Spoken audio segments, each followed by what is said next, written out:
this is a guy that's in a very different situation than any of the guys we've talked about because he hasn't had a bunch of success. I still look at CeeDee Lamb and say, like, yeah, he has a bunch of success.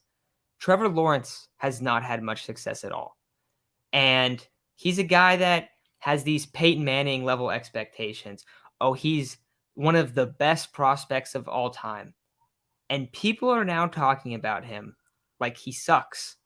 Like he's not good. Like he's a bust. We are 1 year into the Trevor Lawrence career where he had a very incompetent head coach and he didn't have good numbers.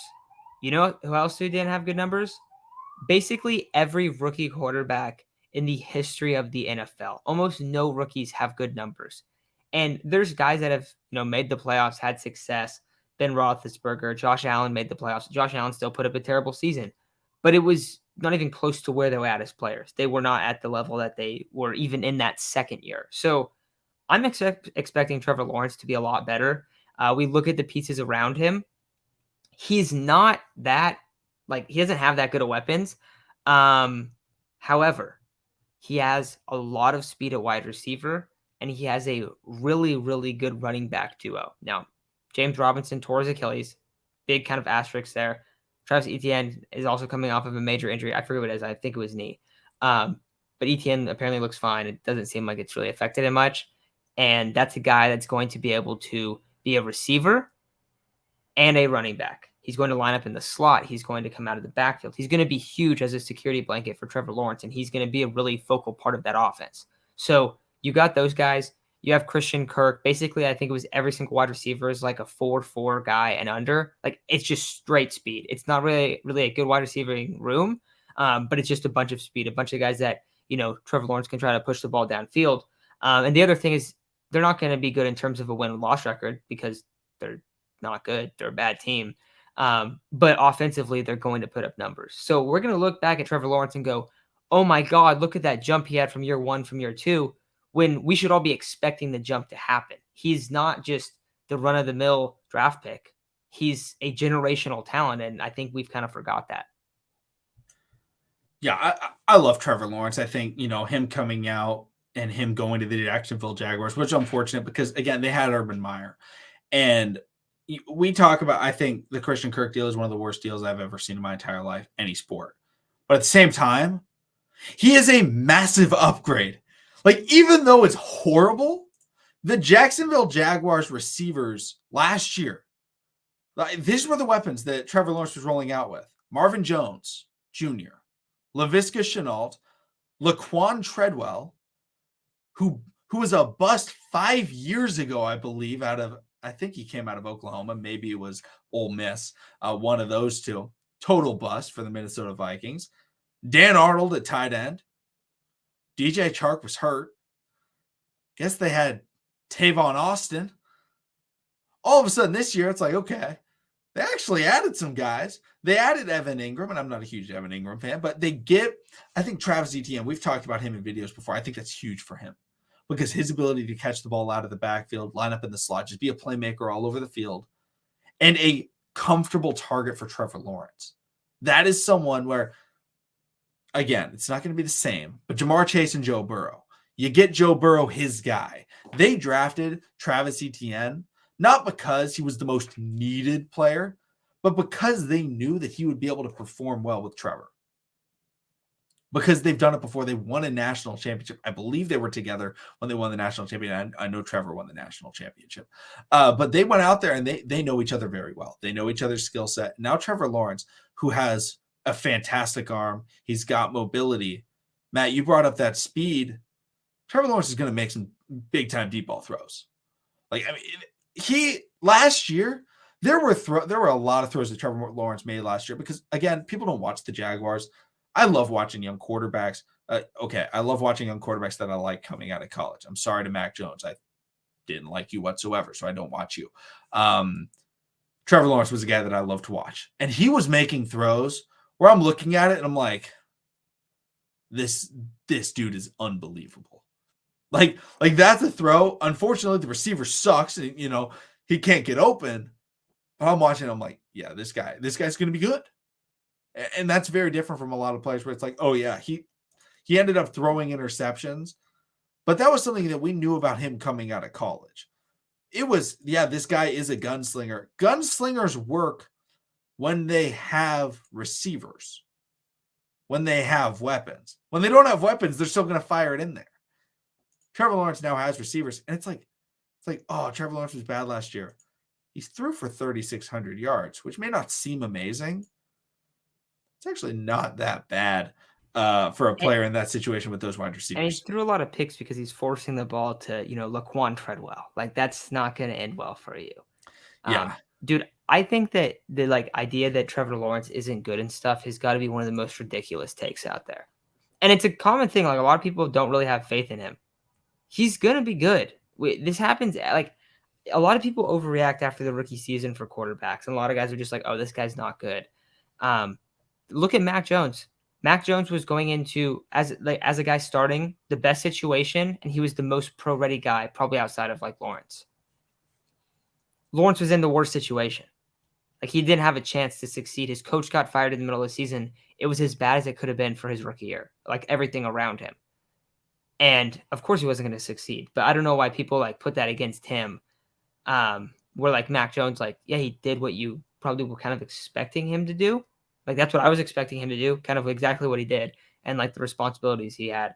But Doug Peterson based offense, I'm excited for Trevor Lawrence. I think he's going to be really good. The other thing about Trevor Lawrence, you got to think about it in the long term. What division does he play in? Plays in the AFC South. What quarterbacks are in the AFC South? You've got Matt Ryan, old, going to retire. You have Ryan Tannehill, not very good. Maybe they end up going with Malik Willis, somewhere down the road. Who's a better quarterback, Malik Willis or Trevor Lawrence? Trevor Lawrence. Then you got Davis Mills, who sucks. I don't care. I don't care about, Davis Mills look kind of good. Shut up. All right? Shut up. You're wrong. Davis Mills is not a good quarterback. I watched him his entire career at Stanford. I was going to say the Stanford fan he's coming out right now. He sucks. He is not good. He has no future as a starting quarterback in the NFL. He can be a backup. I have no problem with that.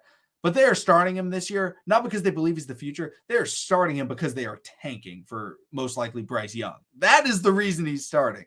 They could have gone out and gotten a much better quarterback in Jimmy Garoppolo, Sam Darnold, Mitch Trubisky, all of those guys. But Trevor Lawrence is sitting in that division. He's going to be the best quarterback. I mean, he may already be the best quarterback in that division. I think you could argue Ryan Tannehill. No, Matt Ryan. The problem is Matt Ryan's weapons are horrible. I have no faith in Michael Pittman. They're going to be fine. I'm not saying they're bad. I don't think the passing game is going to be very good, but they got Jonathan Taylor, the best O-line in football. They're going to be good. But in the long run, Trevor Lawrence is in a spot to where all of a sudden it's going to be in 3-4 years. Oh, look at that. The Jacksonville Jaguars are consistently winning their division. Why? Because the other teams, I fully think so. I think so. Okay, yes, because when I look at Trevor Lawrence, I think yes, but then I look at the Jags and their incompetence, and it's okay. The incompetence may hold them back. Maybe Trevor Lawrence leaves the Jags, and maybe that's what he's going to have to do. Maybe that's his plan currently. But I mean, he's in a situation where he can take over that division. We all clown on the Christian Kirk deal.